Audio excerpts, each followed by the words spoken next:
আসসালামু আলাইকুম রহমতুল্লাহি ওয়া বারাকাতুহু। সুদূর মক্কা থেকে আসছি আমার প্রিয় একটি শহর রিয়াদ, যেখানে দীর্ঘদিন ছিলাম প্রবাসে। তো রিয়াদ আছে আলহামদুলিল্লাহ একটা কোম্পানি, ডাইরেক্ট কোম্পানি মাশাআল্লাহ বিল্লাহ। আমার এই পাশে আছে আমার শ্রদ্ধেয় বড় ভাই, বয়সে অনেক বড়, আজকে প্রথম ভাইয়ের সাক্ষাৎ। ভাই টাঙ্গাইলে, আমার বাড়ি মানিকগঞ্জ। তো ভাই এই কোম্পানিতে কাজ করেন। তো ভাইয়ের তার থেকে নিকট থেকে অনেক তথ্য নিলাম। ভাই অনেক সুন্দর জ্ঞান গর্ব আমাকে সাজেশন দিয়েছেন।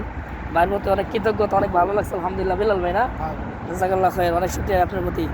তো এরকম যারা স্বচ্ছ কাজ চান, ডাইরেক্ট চেষ্টা করবেন কোম্পানির হেড অফিসে যাওয়ার জন্য।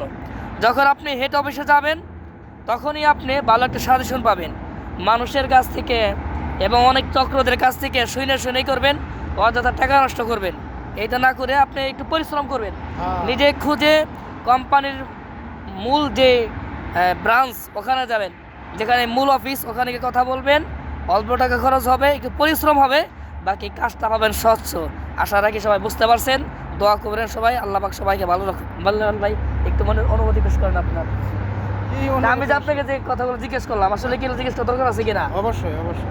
একটা ব্যক্তিকে একটা কাজ দিলে অবশ্যই তার কোম্পানি সম্পর্কে অবগত হয়ে তারপরে একজনকে ব্যক্তিকে বলা, এইটাই ঠিক আছে। স্বচ্ছ কাজ পর্যন্ত এটা জরুরি নাকি? এটা জরুরি। এবং যারা প্রবাসে আসবে তারা যেন অবশ্যই কাজ শিখে প্রবাসে আসে।